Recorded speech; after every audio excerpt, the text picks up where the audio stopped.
Peace y'all, what's up and welcome back to the channel. I'm Don Newkirk. In this video, I want to deal with episode 6 of season 2 of WU TANG, an American Saga. Now let me tell you, if you're not watching this show, not only are you missing out on some really good television, but you're also missing out on some serious hip-hop history. The way this show is put together, the writers, the directors, even the casting agents, the way they casted the members of the Wu-Tang is superb. And I think you should check it out. The reason I want to focus on episode 6 of season 2 is because of the way that RZA lets you peek inside the mind of a producer. It's really dope. In this episode, RZA is faced with a challenge. They have some songs recorded, but he feels like he really doesn't have the single that he needs to really launch the group. So after a meeting he has with Divine, his brother, and Power, who's like the executive of the crew, RZA throws them out and gets to work. I hear what you're saying. We do not have a...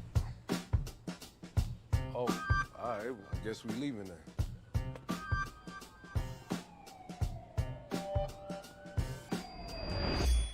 And the clock is ticking. The episode shows you the process from beginning to end. It covers a lot of really cool concepts in hip-hop, one being digging in the crates. Right away, he goes to his crates and he starts looking through records. He pulls out the Shaft record and he's playing all types of joints. But he's not finding the inspiration that he needs.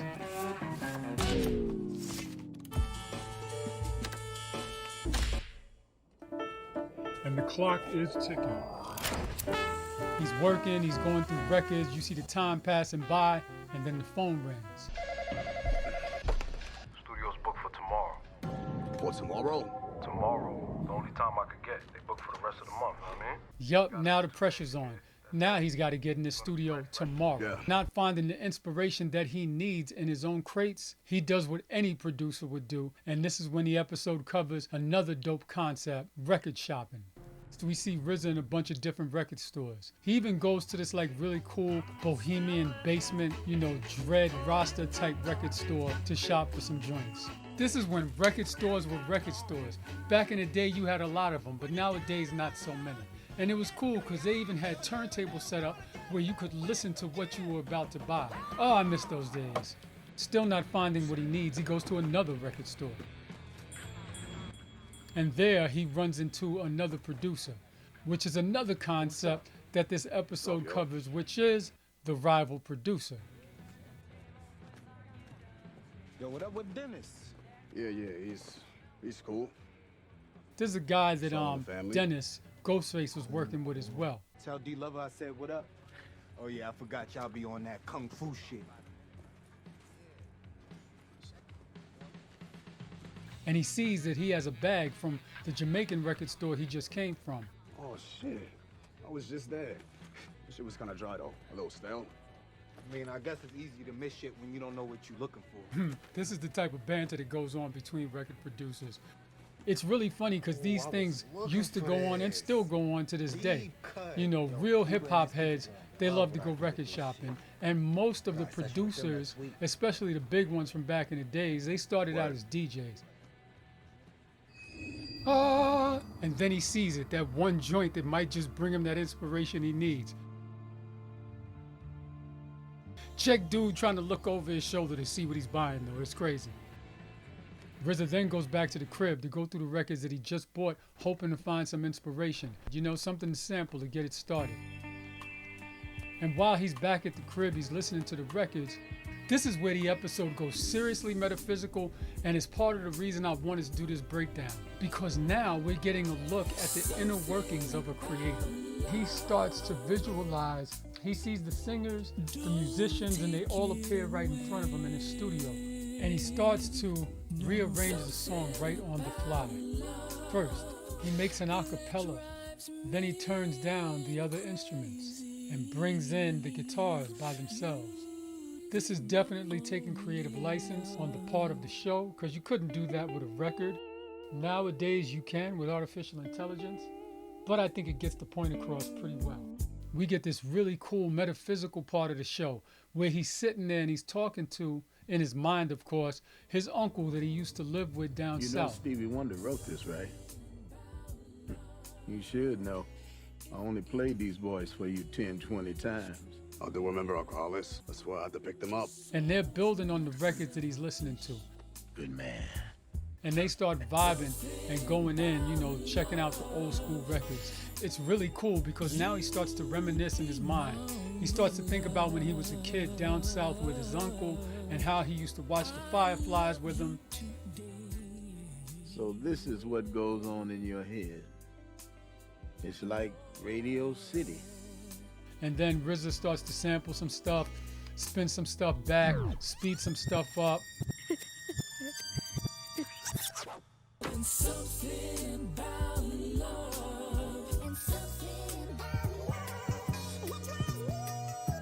And the OG's like, Bobby, they don't like that.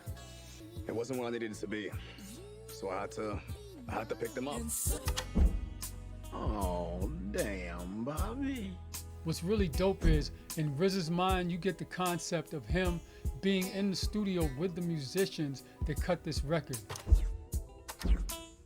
I still don't see why you want to use this music if you're just gonna tear it up. That's just your perception. My perception. You remember when I was afraid of the dark? Oh, I remember very well. Well, you told me not to be scared. You told me that everything in the dark exists in the light. It's a change in your perception. It's the same with this music. I can't change exactly what they're playing with the notes, but I can shape it. I can push it from dark to light. Make it whatever I need it to be. Whatever you can imagine. Yeah. Make up your mind already! I told you your imagination can turn on you. See, that's exactly why I...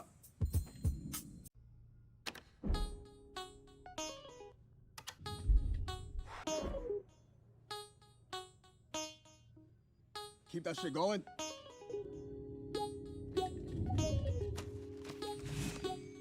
Bong, bong. So he pulls some breaks, one of them being the Honey Drippers Impeach the President, which is one of the most sampled records in hip-hop history. Hey, man, look, we know you ain't gonna use us. Oh, you know what? You're right. Whoa, brother, drill his ass! Oh, shit! He always riding me. Hey, that motherfucker talks too much. I ain't got time for none of that shit. Most of y'all like it like how Molly Mall has it. Let me hear that. This is Hammond's version. Yo, well, let's try it out my way. Whatever you say, I'm down. Sick. What's really dope is in RZA's mind, you get the concept of him being in the studio with the musicians that cut this record. Are you on the left? Let me get that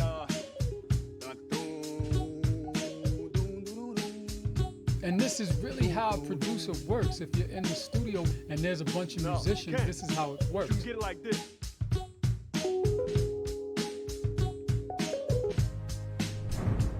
So he's having a dialogue and a conversation back and forth with the musicians, the drummer, the bass player, the guitar player.